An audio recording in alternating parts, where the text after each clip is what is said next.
Hello and welcome to Smallville Chronicles. I'm Lou Gonzalez, and with me, my co-host, Alan Muir. Good morning, Smallville, Kansas!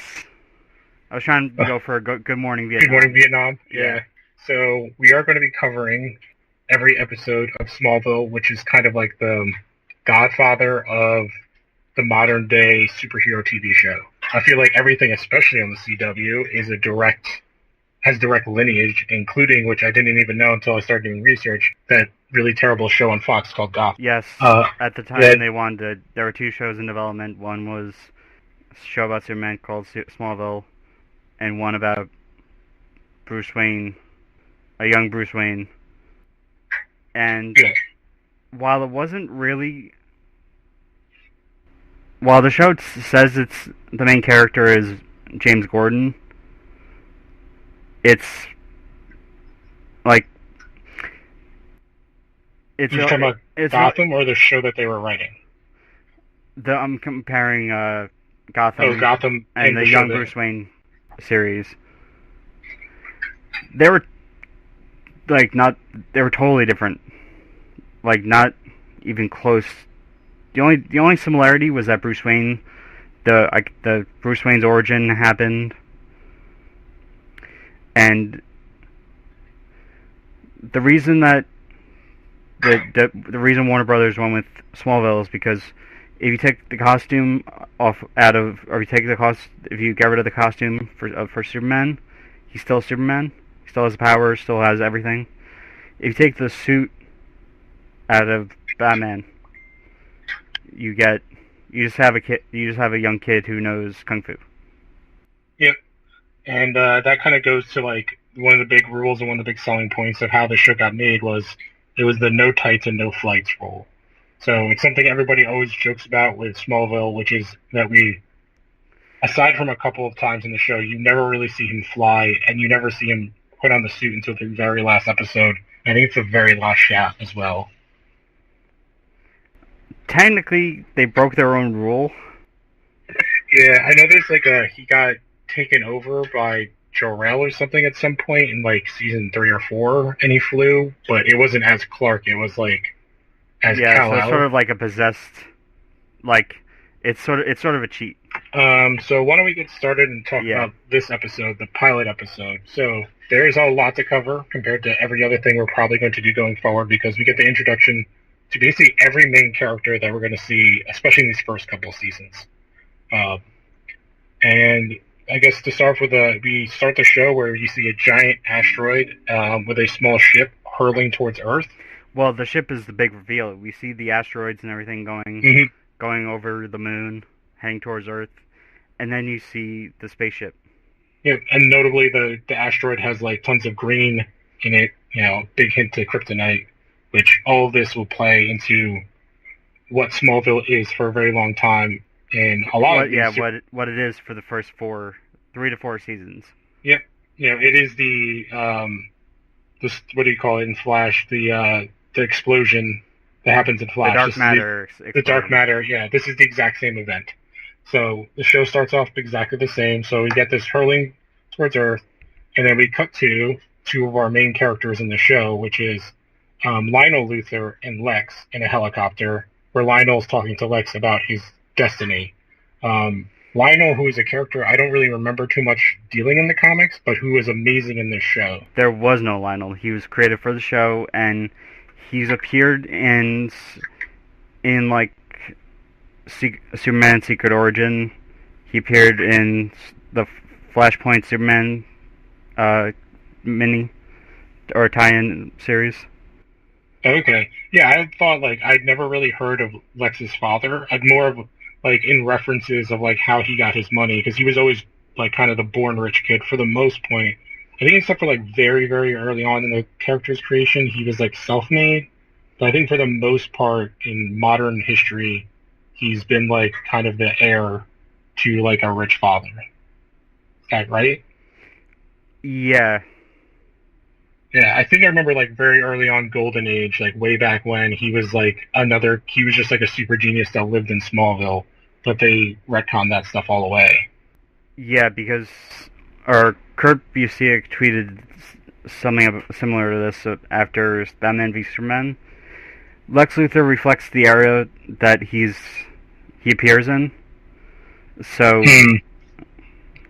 during the black and white era, he was like sort of a nuclear scientist. Then yeah, that makes sense for the day that it came out. That's like the beginning of like the kind of nuclear age. He then became then he became a well, no, let's just say this because for a long while, like 5-6 years, Lionel is the show's Lex Luthor. Oh yes, very much, and the actor is absolutely amazing. Yeah, John Glover. He's a great foil to like everyone, to like Clark, to Lex, to Jonathan. Yeah, the clash between Jonathan Kent and Lionel Luthor is just some great stuff, especially in the 200th episode, which... Is that the Earth 2 episode? No, that's the Homecoming episode. Okay, well, is that when Jonathan has his heart attack? Yeah, it's Clark seeing the event, seeing the whole thing, because he... Oh, is that when he travels back in time? With Brainiac. Yeah, okay, yeah. Wait. I have to correct myself. The Brain Interactive Construct. God, this also show known as cheesy. Spike from Buffy. Yeah. Which you get a lot of that through the show and the series. Especially season 5. Yeah, guys who are huge in other comic book, like genre-related shows coming to Smallville, and then a lot of people from Smallville moving on to genre-related stuff. Which gets us right to the next part of the episode. Quick cut, we are in a flower shop, and we're first introduced to the Kents. So you have Annette O'Toole playing Martha, and Jonathan Schneider playing Jonathan. Annette O'Toole played Delana Lang in Superman 3, and also she starred in It as one of the kids when they turned an adult. Jonathan Snyder was a coach, Bo Duke. Yeah, and I believe, and I think an episode in one of the episodes in season 1, he's playing. He's in this car, and Good Old Boys are playing. Yes, I know. Later on, the actor that plays I never watched Duke's Bo Duke. Or not Bo Duke, Luke Duke. Luke Duke shows up, and it's his best friend or something like that. Yeah, that leads into the whole season 5 arc. That's with him running for Congress or something, right? Yeah. Yeah, this is how crazy this show ends up getting. Or is that the Congress? Is it state senate? No, I thought it was a Congress seat because that's how Martha gets involved with Checkmate or whatever. Which yes, we get to Checkmate at some point in the show, which is insane. Listeners, this show went from 2001 to 2010, and they did so much, and they did so many things that comic book readers would not expect. Yeah, we've seen a lot of the stuff that they've done repeated over and over.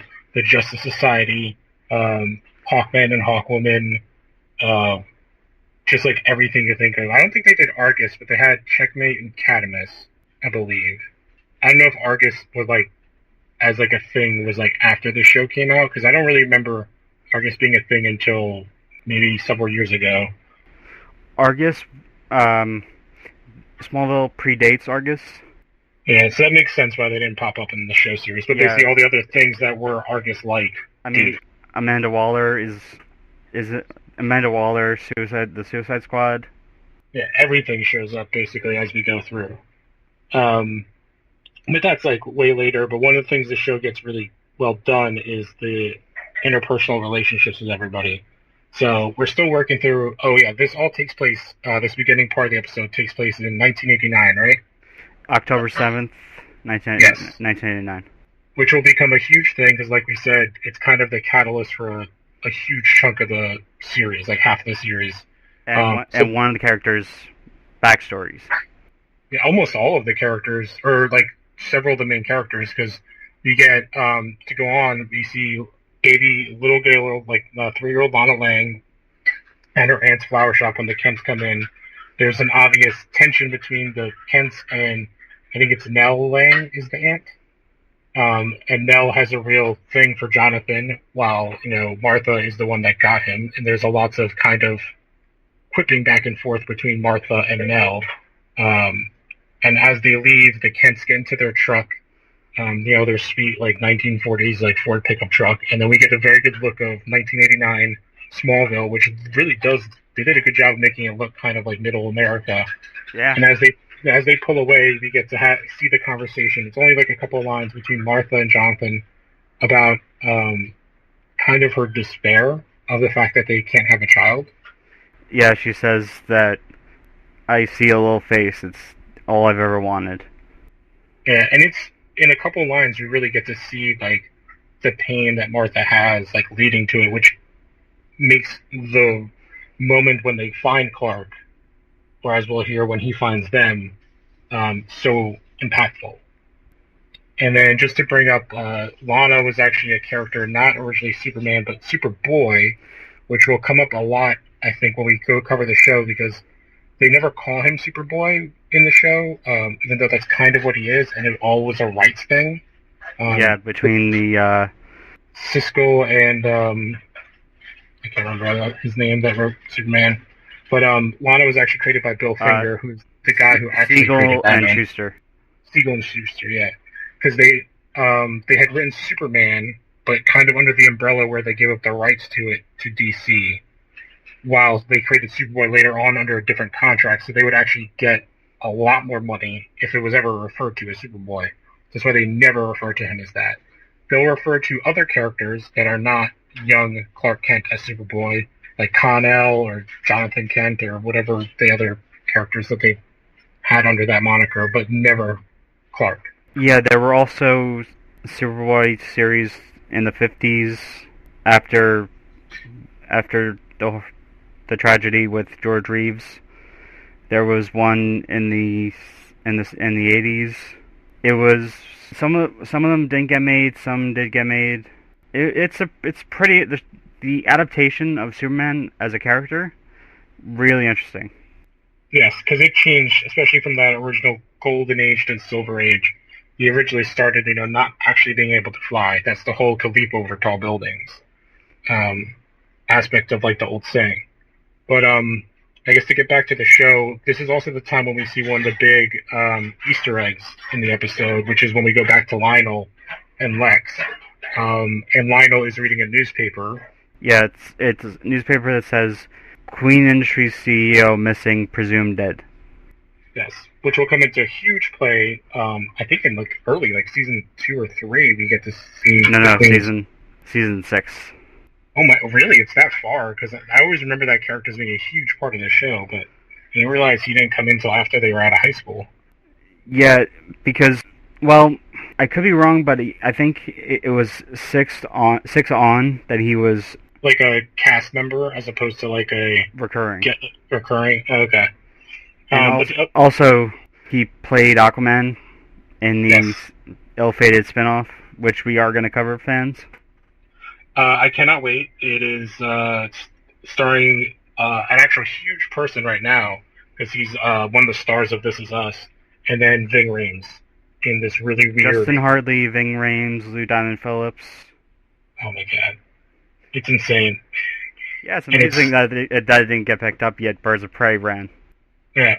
Well, it's kind of like that weird Wonder Woman show that they did a pilot of with the woman that went on to play Mockingbird, and then she's in John Wick. Plicky, yeah.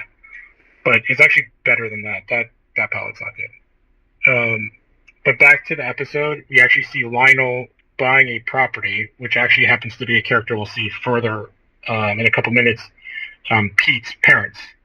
He's buying their property, which will become a huge part of Pete's kind of background and his tension with Clark, between him, Clark, and Lex going forward. And we also see Lex here as this scared little chubby, with no offense, but he has a giant red afro for, I guess, just effect for later on. Yeah, I just gotta say, as a ginger, that is not...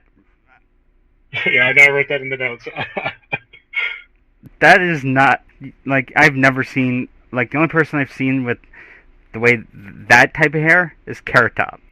Yeah, he's absolutely like a caricature of like what you would think. Like his red fro is so big. Like I hope it was a wig of some sort, but I don't think so because, um, as we go on for like the next shot, like Lex hears a voice. He runs into the cornfield and he finds.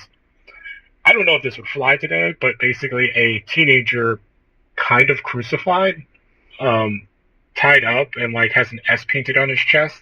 S Like, standing for Smallville, not Hope. Yes, but it's a red S. Yeah. So, very good kind of visual working here, but kind of a very, like, almost, it's violent in a way because he's tied up and he's, like, there, like... It's got to be cold at that time. Well, because it's, like, the fall, I think it's, like, early summer? October, you said, right? It's October, so... Yeah, so it's pretty cold in the middle of Kansas, like, but it's at this moment that we see the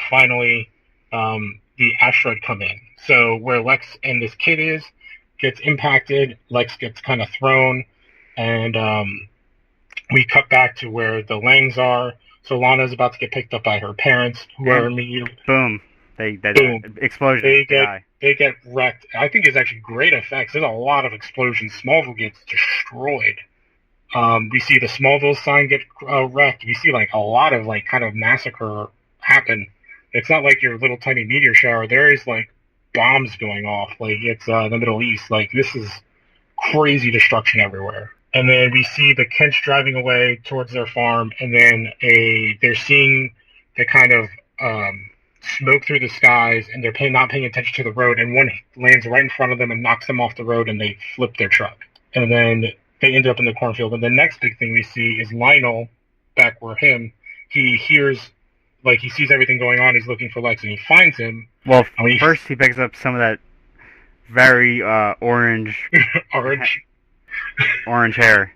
Yeah, Brillo pad looking hair, like Ronald McDonald style. Oh, and that's actually lighter than Ronald McDonald. Yeah, it's like an orange. It's not red. It's straight orange. It's actually the color of my beard. Yeah.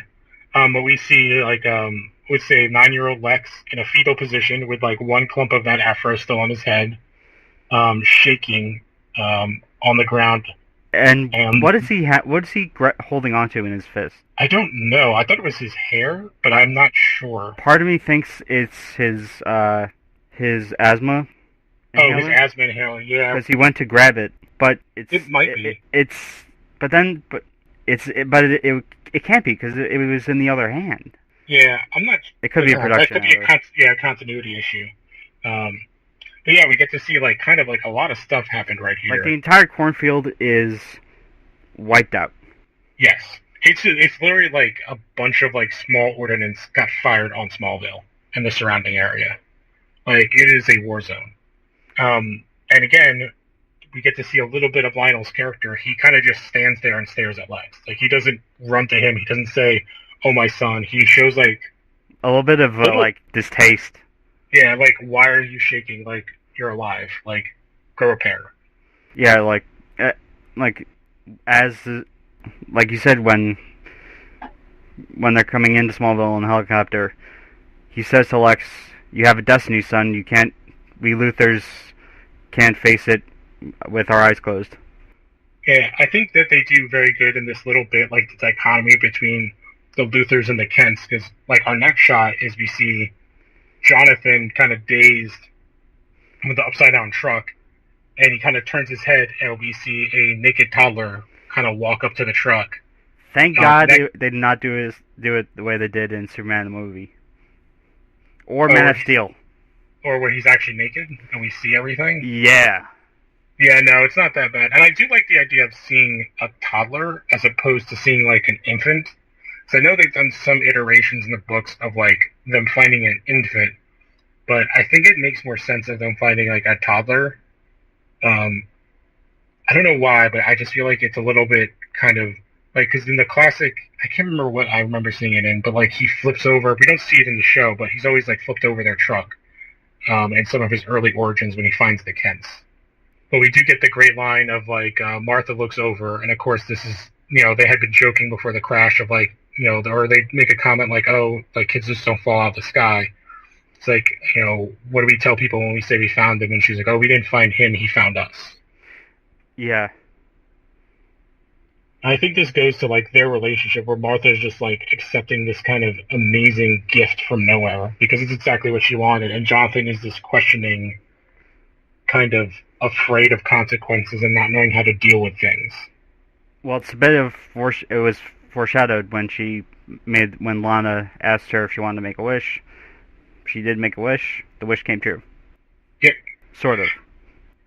And then we get. I'm not sure. Is there anything else you want to talk about of this like past section? It is a pretty decent chunk of the episode. It's a good like 10 to I don't know, like 13 minutes of like a 40-something minute episode.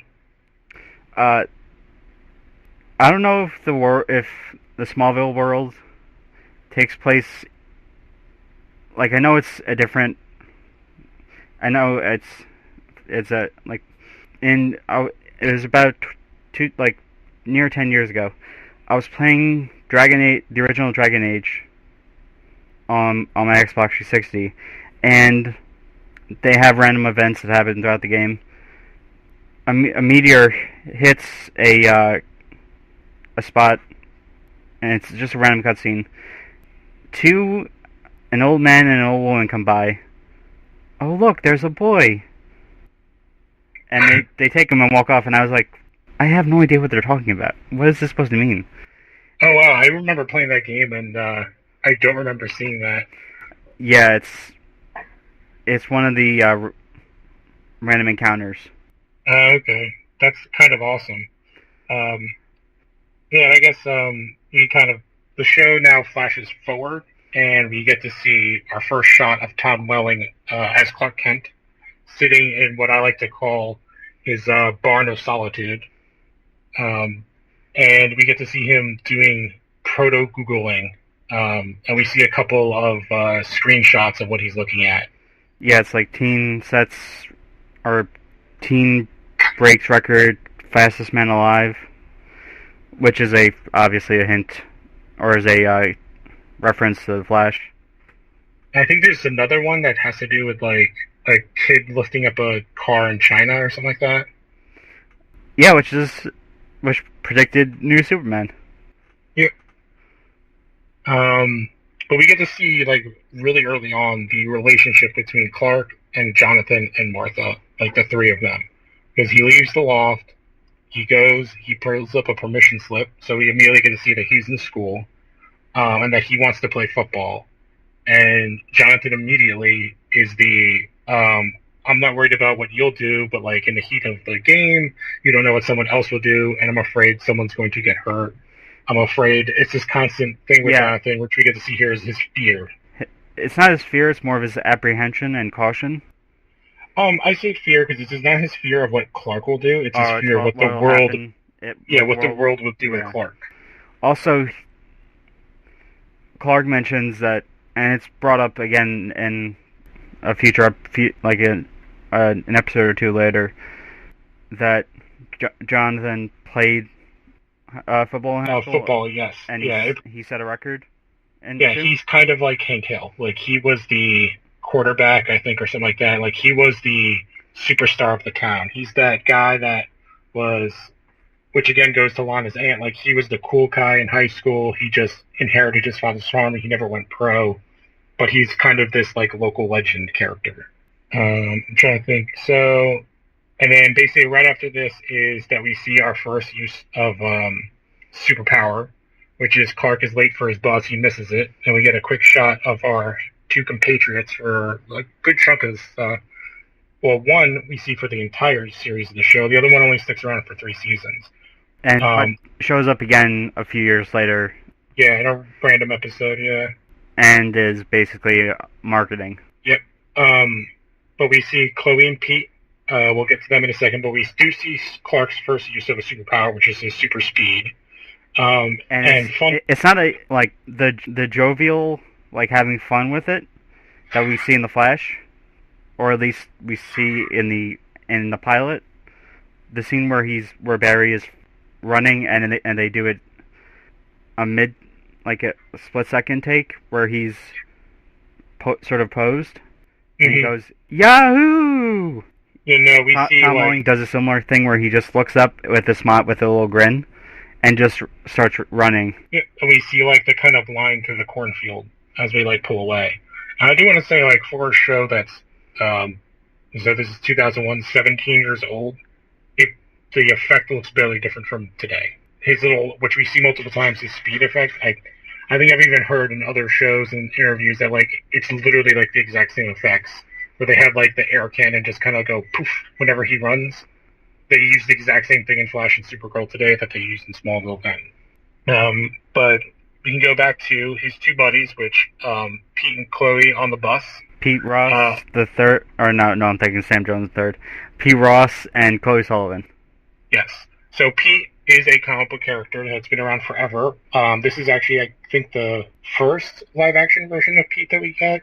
I tried to look it up. I don't think he ever showed up in any of the other TV shows or movies in the past. Most of them never really concentrated much on his Smallville. I think Lana's the only other character we ever saw from Smallville, besides his parents, in any of the Superman movies. Prior to Smallville, and I believe even after Smallville, Sam Jones III's portrayal of him, they never. This was the first, and they haven't done it since, of having a African American. Oh, as Pete? No. Yeah. Yeah, we do see Pete in Man of Steel. He's the bully. He's the bully, and then he's also the kid that sees Clark lift the bus up in that movie. And I believe we actually see an adult version when Lois goes to Smallville. That's who she interviews. Yeah, the IHOP. Again, product placement. Yeah. And then we also get Chloe. So Chloe was a character created for the show. And she's kind of like a proto-Lois in this, which we'll see her connection to Lois later on. But they have reused the character. I think they brought her in the comics for like a minute, but she actually appeared in this season of Supergirl. Yeah, I remember. Not the actress, the character. Which the actress... yeah, well, there's a reason. We won't say. You can obviously just Google. Yes, you can just do some Googling. Google Allison Mack, and you'll come up with a lot. So like a lot of... Don't Google, Bing it. Yeah, like a lot of things that's going on in Hollywood, something from 17 years ago doesn't... the people and the things that happen don't necessarily fit. I'm sure we will find episodes that would be appalling in today's world that would never make it to TV in this show.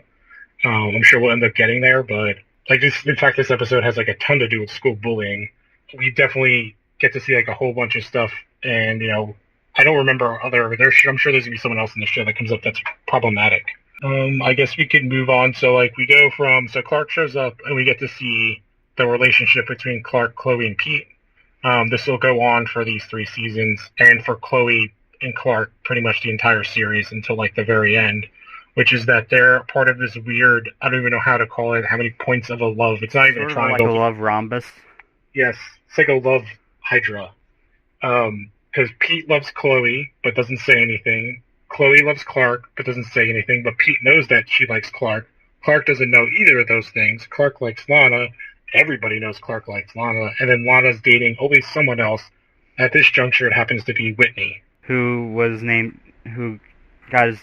Whitney was named after, or the character was named after Whitney Ellsworth, who ran DC during the George Reeves era, like the 50s, 60s, or the 50s and 60s. Oh, I did not know that. That's pretty interesting. And that, again, goes to what I think we see in all the movies and all the comic book shows where they kind of do these little Easter egg hints to those who came before.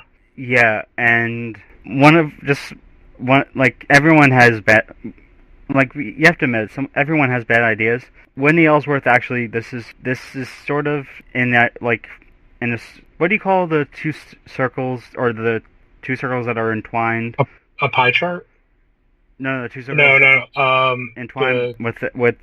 Yeah, they have the section in the middle. It's in that middle section. There's the Adventures of Super Pup, which was. Oh my God. Yeah, this was created after George Reeves passed away. It was created, but no one picked it up.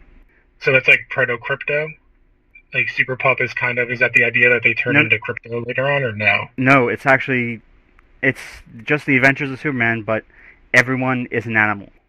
Oh, okay. Like, I remember that. I think they turned that into like an actual cartoon at some point for like Cartoon Network or something. But I think they didn't call it Super Pup. They went with Crypto. But there was like Crypto. There was like the Bat Dog. I think there was like a dog for everybody. There was Supergirl's horse that was a human who wanted to be with her. Oh my God, I remember that now. The Superman in that time was just so goofy and weird. Yeah. And then let's just go through a couple little other parts of this, of where we're at right here for this scene. So basically, we get to see, we get shown what Chloe is to this show. She's the school reporter. She immediately is like, "How the hell did you get here, Clark? We saw that you missed the bus." And Clark kind of blows her off. We see that Clark and Pete want to try out for the football team, or they did, but Clark changes his mind because he couldn't get Jonathan to sign it. And they reveal why they want to do this, and that is because they don't want to be this year's Scarecrow, which is basically the older kids pick one freshman to capture and tie up in a cornfield, like we saw earlier, and leave them there. So they think if they join the football team, this won't happen, which is a really interesting concept where Superman actually does not want to be bullied in school. Yeah, it's something that it's unfathomable. Yeah. And I think it was a really interesting kind of shtick that this show went with, where we get to see the fact that, unlike in, say, some of the other movies or other adaptations, like live action wise, where Superman is always kind of on, like he's kind of this thing, and then he has to kind of sometimes pretend to be Clark. In this, we fully established that Clark is absolutely who he is. He is, like, awkward and goofy, even though he's not a small dude. Because I think I wrote it down. Tom Welling's, like, 6'2" or 6'3". Yeah, he's 6'2". Yeah, eventually it became 6. He grew a couple inches. But he's a fairly big, like, he's not Henry Cavill big, but he's still a big dude. He's 6'4" now. Yeah.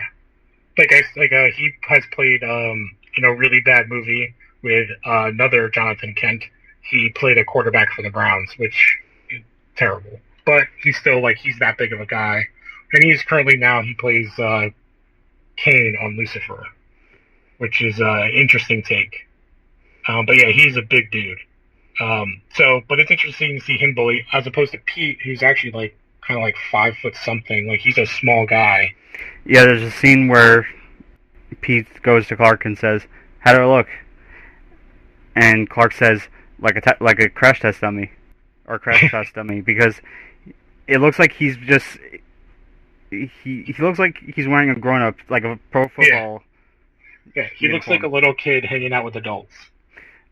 Yeah. But we do get to see right here that this establishes we are in freshman year at Smallville High. This is our group of people that are around Clark. And then we also get to see the first interaction between Clark and Lana. And, and then we cut to Chloe and Pete and go like, this is the second time they're making a bet. There's the betting how many feet until he gets messed up. And Chloe bets 5 feet. And we see Clark walk, and when he gets 5 feet within her, he falls over. And we're led to believe at first that this is because, he's got the feels for Lana. But as we see, it's actually because she's wearing a necklace that will play throughout, I think, like the first season or two of the show, right? Mainly the first season. Yeah. And although they don't say it in this episode, it is very obviously kryptonite. And she will even explain to Whitney later on that it's made from the meteor that killed her parents. Which is very morbid. I don't know why she would want that, like, hanging around her neck. Yeah. And we also do get a great line here, which is when Clark falls over, he knocks over, all his books fall out of his hands. Lana picks up, he's reading Nietzsche, which is a deep book for a high school freshman to be reading. But she makes a quote from it, which is even more radical, which is she goes, "Are you man or Superman?" Which is part of Nietzsche's book about, like, the Ubermensch. So we get our first kind of tease of the name here, which is a name that he's never called in the series. Yeah, which they teased again in Supergirl season 1. Oh, with the Nietzsche thing, or with with what he eventually gets. Moniker. Yeah, with during the Flash crossover. Okay. I do want to bring up here, like, kind of, I had no idea about this, but the actor that plays Whitney, Eric Johnson, is kind of a, like Michael Rosenbaum, I would say he's the second most kind of nerd superstar that is on here. He played young Brad Pitt in Legends of the Fall. He starred in the ill-fated Sci-Fi Channel Flash Gordon, which was terrible. He went on to voice Sam Fisher in Splinter Cell Blacklist, the Nick with Clive Owen, and then he played the villain in the 250 Shades sequels. But I did not realize this guy went on to do a lot. I thought he was kind of like a one-and-done kind of actor, but he's been around and he's still working. Yeah, I think I'm still following him on Twitter. Yeah, like, he does play this character great, which is he gets to be the quarterback douche of the high school for a long time. Well, he's only on this for like a season, so. Yeah, I basically think he's playing Flash Thompson. Yeah. That's, like, the most accurate. Like, he's playing the quintessential, like, super jock, not very smart, 90s stereotype, which this is, again, came out in 2001, but was probably in production in 99, 2000. So, like, everything, the only thing that really aged in this movie is the music and the fashion. But he's the guy, he's always wearing his Letterman jacket, he's that guy. Yeah, and as the season goes on, him and Clark eventually become, they aren't enemies like they are. They're like frenemies, they're like mutually respectful of each other, I believe. Yeah. But they're not buds. I'm trying to think what else we got. Oh, we also get, right here, we get a quick look at our villain of the week, which is what we get for several seasons in this show. They dub in this episode Electric Scarecrow. Loosely based on Conduit. Who was that a Flash Season 1 villain? I believe so. Yeah, he's the guy he's like the first bad guy that Welzebard kills, I believe. Like the first villain. Because he steals the Flash's speed. Yes. So we get a close introduction. He basically, is this when he goes to the, oh no, that's a little bit, we kind of get his first kind of reveal that he's around. And the kid, it's the same actor from before, even though so many years have passed, he looks exactly the same. Yeah, even though he should be, they said he should be 24 or 26. Well, that's the problem. He actually looks like he could be 26, but he's supposed to be playing someone that's supposed to look like they're 17, or not even like 15, right? They're freshmen. Yeah. Yeah. But still, like, they do a pretty good job. And then they actually get now our first look at adult Lex Luthor, showing up to Luthor Corp as opposed to Lex Corp, which will, again, is a huge part of the early seasons in Lex's development. And we see that his father, Lionel, sends him to run some junk plant in the middle of Smallville, which he, again, hates, and he's in his fancy Porsche. And this is after now Clark has left the football practice since he can't play. And we get to see a big, huge part of ongoing seasons, which is the event where Lex is speeding in his Porsche. He picks up his super awesome 2001 flip phone and starts talking on it, while Clark is standing on a bridge, looking off into the distance, really emo and sad about life. And Lex rams his Porsche right into him. Actually, I saw the pilot. I watched the pilot twice over the past 2 days, and a truck carrying barbed wire. Yes. Some barbed wire falls off the back of the truck, and Lex runs over it. And does he run over it, or does he swerve around it? No, he finally runs over it, and he's losing control and hits. And he hits Clark and goes at over 60 miles an hour. They both go into the that river? Iconic shot of them the car going into the water, and Clark sort of spinning. Yeah, he like kind of horizontally cartwheels. Yeah, and he helicopters, like he spins around like a helicopter propeller. Yeah, and he rips open the Porsche 911 or 911. Yep. And he does mouth to mouth. He does chest compressions, saying, "Please don't be dead. Please don't be dead." All without killing Lex with his super breath or super strength. Yeah. I do love the line when Lex kind of comes to. He basically just like looks at him and is like, "I could have sworn I hit you," and like that's kind of one of the first thing he says. And Clark just responds, "If you did, I'd be dead." But like this moment is like the moment for that kickstarts everything. Yeah, it's the like event that is the arc for like half of this series until basically Lex leaves the show. It is like the event. And I guess basically from this moment we cut back to the Kents arrive. They get Clark. Jonathan arrives, and he's immediately very apprehensive of Lex, who's like kind of guffawing and is like, of course, like he just got his life saved and he thought he killed someone, but instead that person saved him. So I would say in a realistic respect, Lex is kind of doing what I think anyone would do in his position, which is like, I can't believe I'm alive, let alone this guy's alive, and he saved me. And he's kind of fawning over Clark. And that's kind of what we see as of especially this episode. And yeah, he says, well, when Jonathan arrives, he says, "What the hell happened?" or "How this happened?" And he finds out Lex's last name, and Lex says, "Is there anything I could do to repay you?"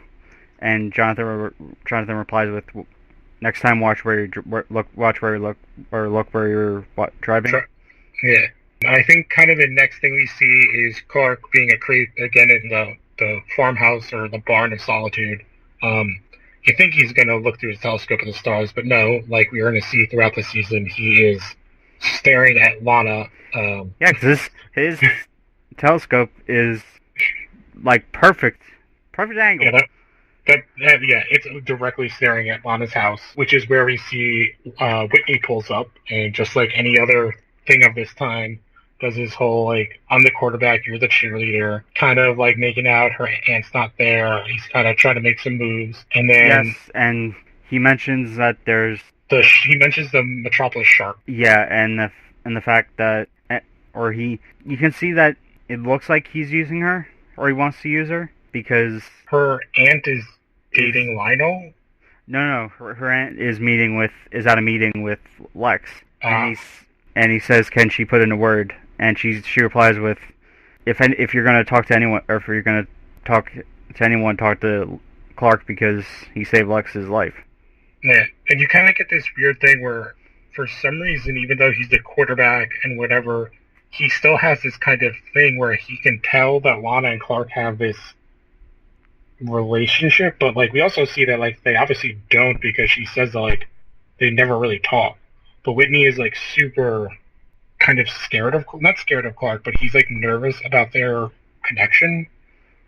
But it's pretty much established in this episode that like they never talk to each other.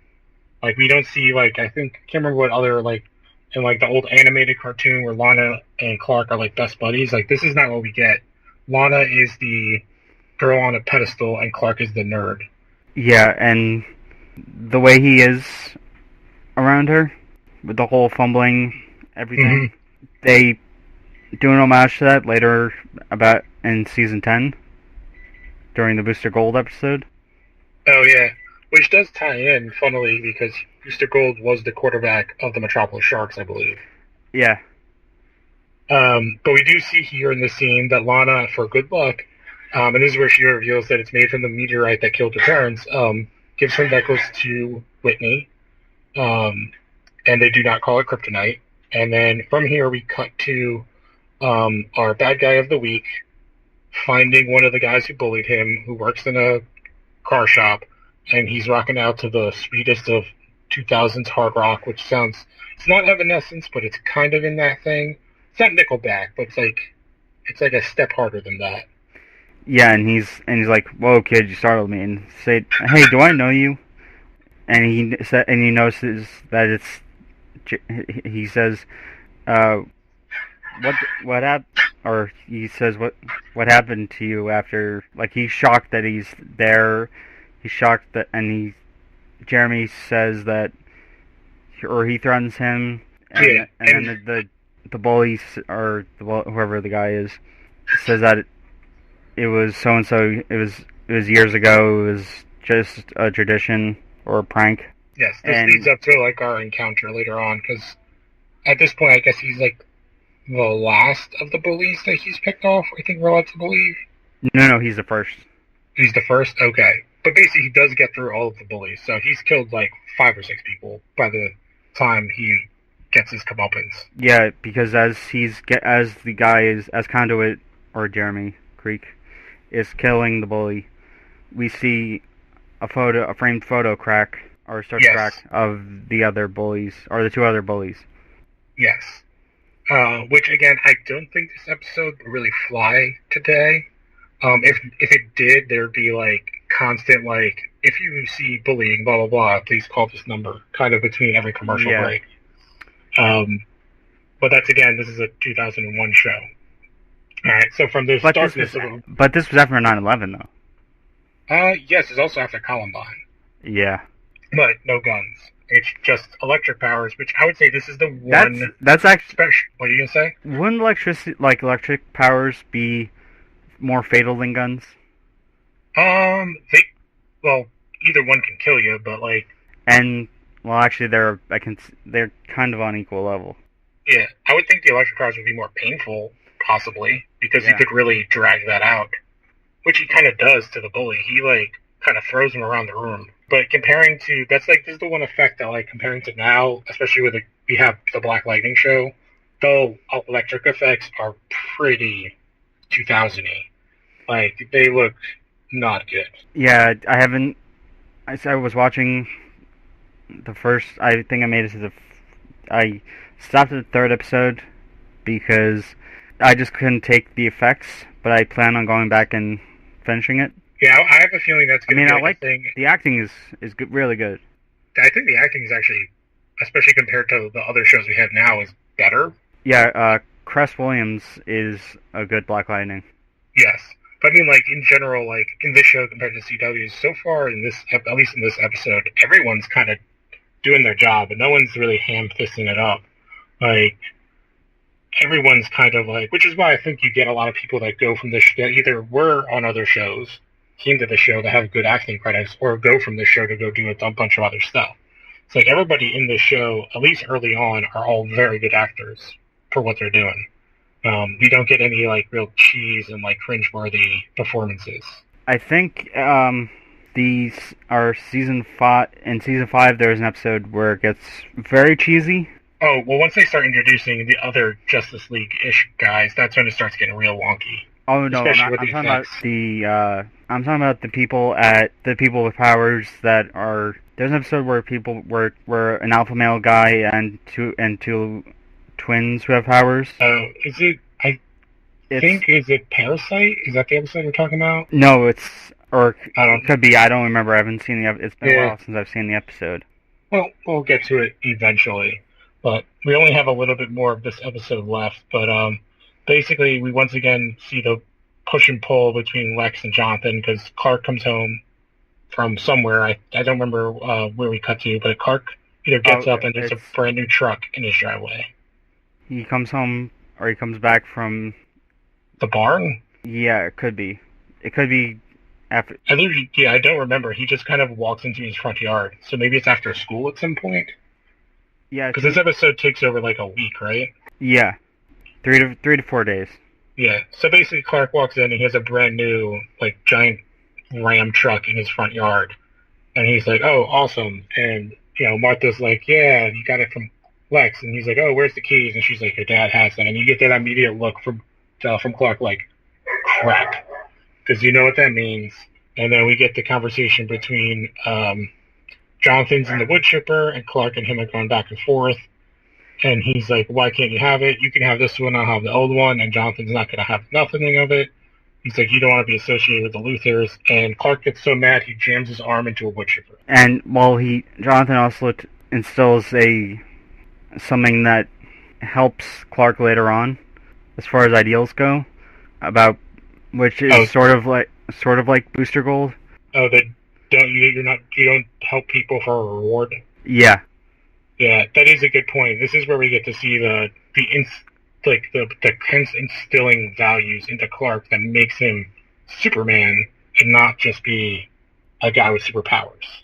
But I do love that we get the look from Martha to Jonathan, like you have to do something now, like he's losing his crap kind of look. Which we get the great line. We get, again, another great line where Jonathan says it's time for the truth.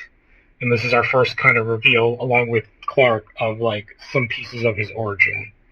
And they do a good job of making jokes. Basically, like, Jonathan pulls out a piece of metal with obvious Kryptonian writing on it, which is something awesome. This show uses a lot of the Kryptonian stuff going forward. And then he makes the joke of like, oh, are you saying I'm from space? What is my spaceship in the barn? And he goes, no, it's in the storm cellar.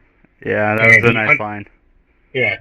And we get the unveiling where he literally pulls a tarp back. Clark stares at it, is confused, and literally runs away. And again, we get to see that exact same special effect that we see today, which is the kind of air boom, and then just he's gone. Yeah, as you put in the notes, John then wanted to protect him, and as opposed to sometimes horses have to drown / sometimes kids need to die. Exactly. The line from the horrible Jonathan Kent from the Snyderverse. Yeah, I think that's going to be, again, we're probably going to harp on it when we do the show, but like, this Jonathan Kent is possibly the greatest version of this character. We do again get to see this character over. It's the jacket. I'm telling you, it's the jacket. Yeah, but they also do a great job of there's a couple of things they do a great job of. We get to see that Smallville is a small town. It is a farming community. Well, in the beginning, back in the '89 scenes, when they're pulling away from Smallville, or when they're driving away from Smallville, or either driving in, you see Smallville, population 25,001. Oh, really? I did not notice that. And when Lex or someone is driving out or driving past, the population is almost doubled because it's. Oh yeah. It's everybody's had kids. Well, no, not just that. It's sort of become a tourist spot because the meteor center, the biggest meteor center of the world. Yes, I remember that does play into the show as we go forward too. That it's kind of this weird tourist thing. And I guess from here we get to see Lana rides her horse into a graveyard, which is weird, and stumbles onto Clark just lurking in the graveyard. Yeah, there's no good reason for him to be there. Yeah, she's like, why are you here? It's like, I don't know, I'm feeling bad. She's like, how bad? He's like, I'm alone in a graveyard.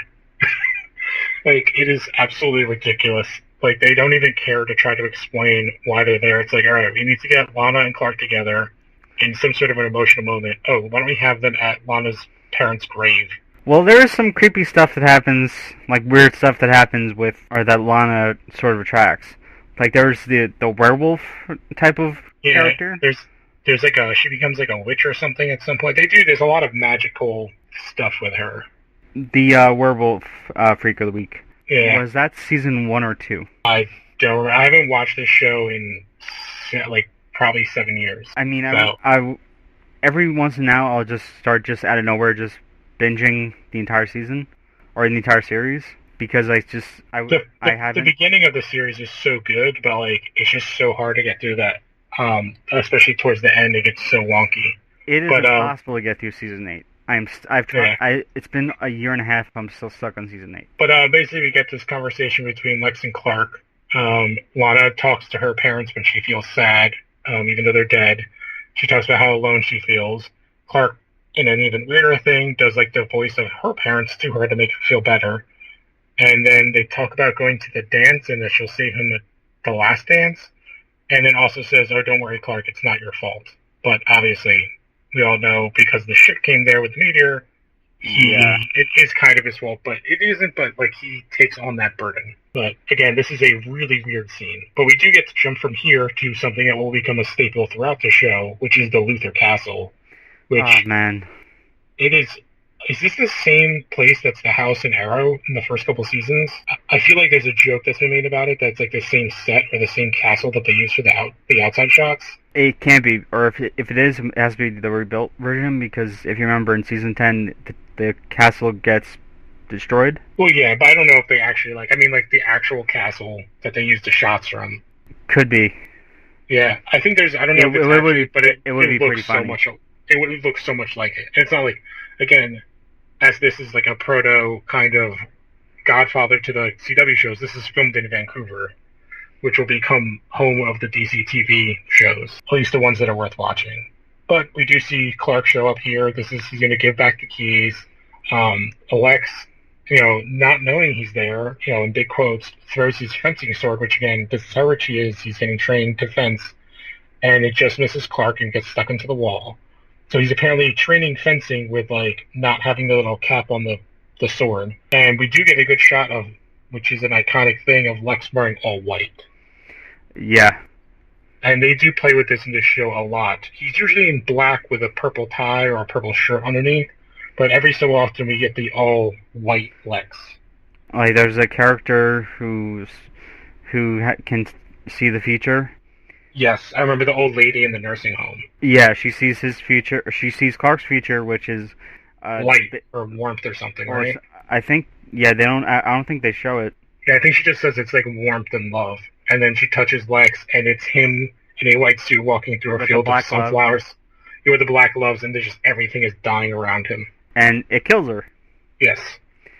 Which is a good thing, because Lex talks about right here that he had a heart attack, or his heart stopped during the accident, and he asked Clark, "Do you believe a man can fly?"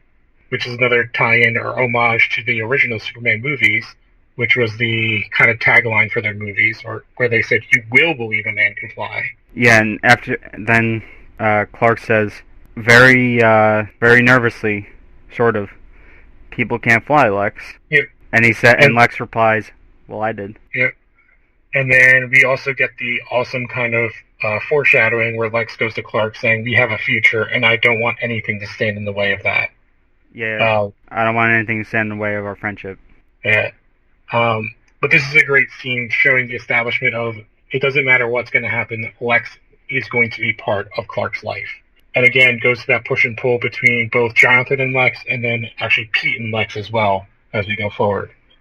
But the Jonathan and Lex thing carries over multiple seasons, as opposed to the Pete and Lex is only like a couple seasons. But we do flash back to the high school, where we get to Clark reunites with Chloe and Pete, and this is our bad guy of the week thing, where Chloe basically is like, "Oh yeah, I've been doing research," and we get to see the Wall of Weird, which will come to play forever in the show, which is basically, if you ever watch any other crime drama like a murder wall, it's basically her version of that. And it's the Charlie's Crazy Wall from It's Always Sunny. Yes, it's, there was string attached to thumbtacks to a million different pictures, and everything is just random. But basically, she reveals that, oh yeah, this is the guy, he was in the high school then, here's his picture in the yearbook, he was in a coma for until 2 days ago, and he has an electrolyte imbalance, which is apparently makes you use electricity powers. I guess so. I thought you would just have to drink a Gatorade, but I don't know. Yeah, they said that the hospital had like an electrical storm or something, and all the power went out, and he woke up, something like that, right? The power went out, and when it came back, he was gone. Okay. Well, we're coming to like the kind of closing parts of the show, where basically we see from here Clark goes to leave. Well, he also says like, "This is my fault," and Pete and Chloe kind of hear him, and he kind of runs off.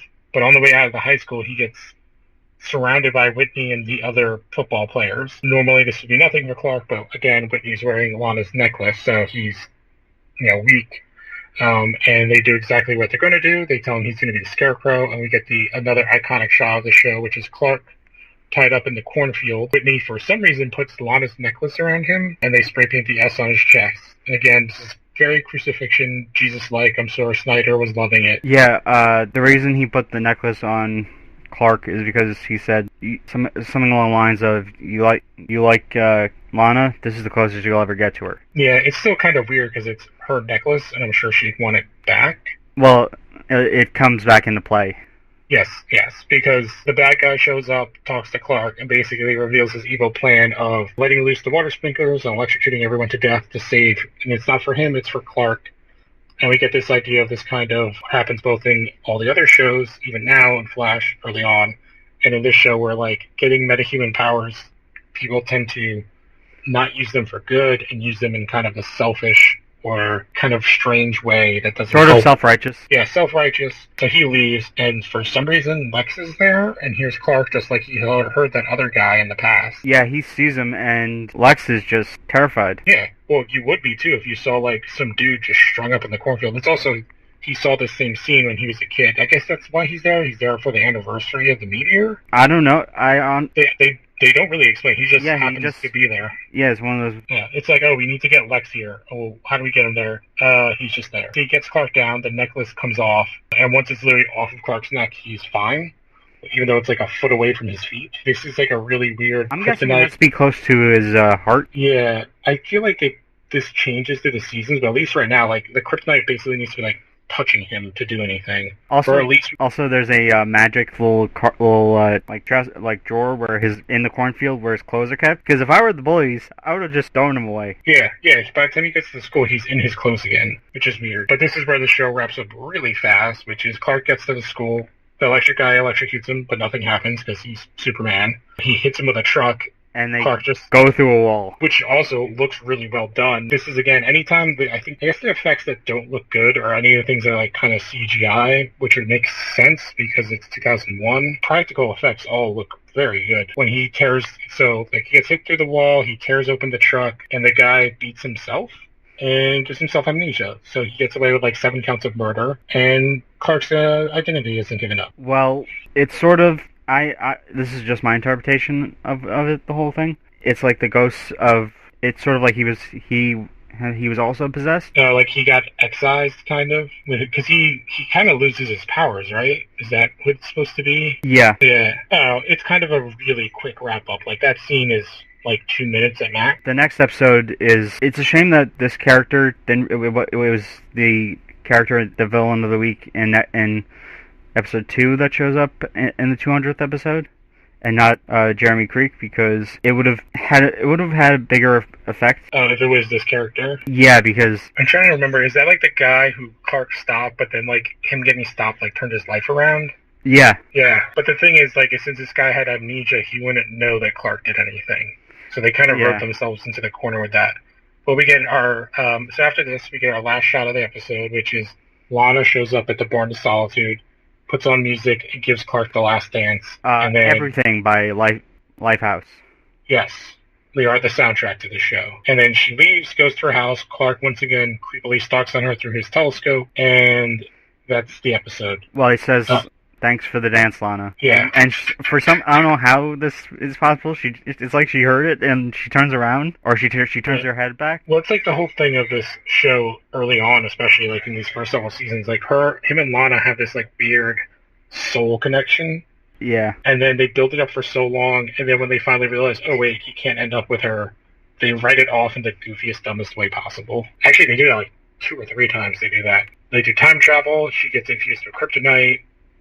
A bunch of different things that they do to like make it so that they can never be together again. But that's this first episode. I guess a couple of little things that kind of, to give an idea, once again, this show's 2001, filmed in Vancouver, just like all the CW stuff. I think we went over Tom Welling, kind of a lot of the other notes. I do have some other stuff. Alright, awesome. The scene where Clark is crucified in the cornfield wearing only his boxer shorts. It was shot on such a chilly night that Tom Welling's breath can clearly be seen in the air. Oh, that's cool. That actually worked. I'm sure that sucks for him, but like it made that shot, like, which is why it's so iconic for this show, so good.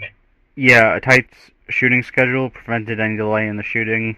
Tom Welling was like the producers and everything and crew were blown away by that he could do the scene under those conditions. Next is Michael Rosenbaum was cast as Lex Luthor about a week before production began on the show. Yeah, well, all the actors in the show, like we said, the guy who plays Whitney has done a lot. Like Michael Rosenbaum has done so much in like the genre. Like he does so much voice acting. He voiced the Flash in basically everything that you saw in kind of the same time period with the Diniverse and all the Justice League stuff and Batman and Superman. He did Kid Flash and Teen Titans. He did a voice for Batman Beyond. He was Deadman in the show. He showed up in total CGI in Guardians of the Galaxy. Volume 2. Volume 2. He's the Diamond Dude. He had to do like a bunch of stuff because similarly, like to get his look, they had to shave his head every day and do makeup on it so that it didn't look like he had stubble. So the idea is that he doesn't shave his head, that he is like kind of bald from the kryptonite, which goes on when he comes back later on in the show, how terrible the bald cap to give him looks. Yeah, Kristen Crook was the first person cast in the show. Really? Yeah. And she went on to play Chung-Li in the Street Fighter movie. and Beauty in a Beauty and the Beast CW show, which was terrible. Yeah, that it was. The episode broke the WB's record for a number of viewers for a debut series. Yep, 8.4 million. And again, yeah, that's a good point. This is the WB before Warner Brothers, I guess, sold off the channel and it became the CW. Well, no, it wasn't necessarily selling off of the channel. WB and CBS, or no, yeah, there was like a merger type thing with the WB and UPN. Yes, those two channels merged, and certain shows made it, other shows didn't. The pilot ran for 70 minutes. However, a large number of fans had set their VCR timers to run for just an hour, so the network was inundated with complaints from people who had missed the last 10 minutes. There's now a shorter version, which is presumably the one that is the main one out there. Yeah, I watched it on Hulu, so I'm guessing I watched the shorter version. I watched on Amazon, so I think the one. Well, I also have the Blu-ray set or the DVD box set. Okay, yeah, I looked on all the things, and Hulu was the second one I looked, and they had it in HD, which was interesting because I guess this was shot in film, so they were able to make HD versions. I guess other little trivia: Smallville actually beat Stargate as the longest-running sci-fi show in North America, like not the channel, but actual science fiction series, which this show was on forever. 10 seasons, but like 9.5 to 10 years. I don't think it quite made 10 years, but like it's on forever. Oh no, it was, well... Was it longer than 10 years, right? Yeah, the reason the dates don't match, well... Is there like a writer's strike in there or something at some point? There was the 2007-2008 writer's strike, which I believe was season 6 or 7. I guess the only final things I want to bring up... well, there's actually just two more things I just want to... Okay, cool. Cynthia Enninger was originally cast as Martha Kent. Oh, what is she from? I have no idea, but for some unknown reason, she was recast, the role was recast with Annette Toole before the pilot was broadcast. Which, thank God, because she's amazing in this show, and also one of the longest-running actors in the series. Yeah, the director of the pilot was David Nutter, who also done over 100 pilot for directing for shows. In the opening scene during the meteor shower outside of a store, there's Charles Quarter Superman helicopter ride with the S shield on the window being visible. Oh, yeah, they really went all out with the little Easter eggs in this pilot, especially after the accident or the car crash. When Clark is on the banks of the river, he has a red blanket on his back, mimicking his cape. Yes. I guess the only other things, to me, that I want to bring up is that the only thing that really dates this show for me is the fashion. That's only the characters that are, the high school kids mostly, because all the adults tend to wear either suits or just kind of denim. Especially Chloe. Chloe looks so 90s, crazy. Her and Mana, I guess that's women's fashion mostly, but Chloe has the weird pixie hair and all the clips. But otherwise, I feel like this show aged really well, at least on this pilot episode. The effects were very good, and for a pilot episode for a show, they crammed in so much without having somebody come and explain everything in a giant exposition dump. You got to see everything. This episode was very much a show and not tell for one of these type of shows, which you do not get a lot of. I love Black Lightning, but Gamby on that show is an exposition machine. And he looks like the American John Hurt. I guess at this point. Nothing against, God bless John Hurt's soul. But if they ever needed a new Professor Broom for the Hellboy reboot, they just get hit. I don't think they'd even have to do it, alter or anything. Yep, he looks. Yeah, exactly.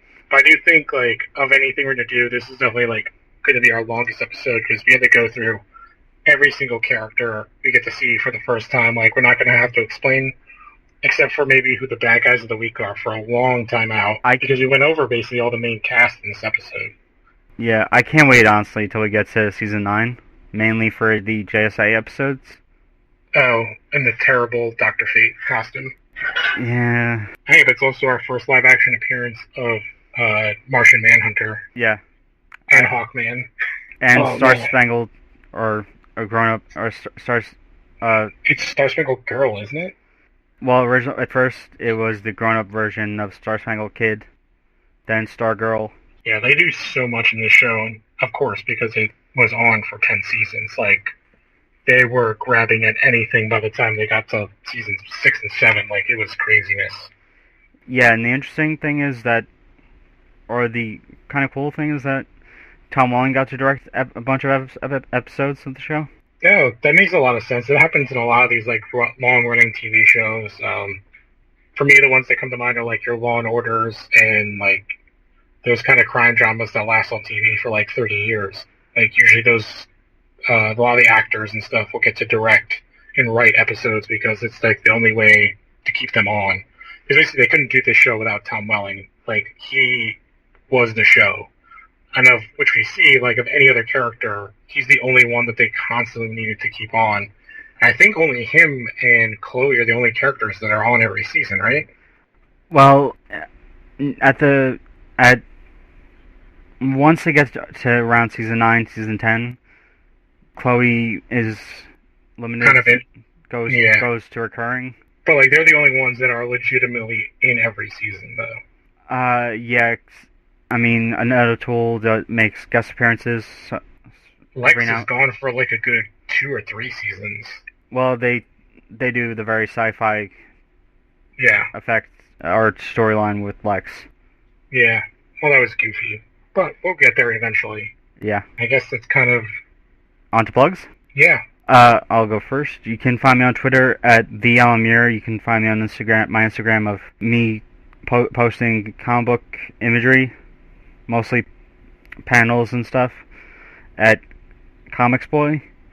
By the time this comes out, or hopefully by the time this comes out, you can get ready for a new episode of Video Game Hour, a very special pre-E3 one, with myself, Hunter Davenport, and a special guest. Oh, nice. And I'm Lou Gonzalez. I'm Lou A. Gonzalez on Twitter and Instagram, although I don't really use either that much. I'm always in the Phantom Zone group, talking tons of smack.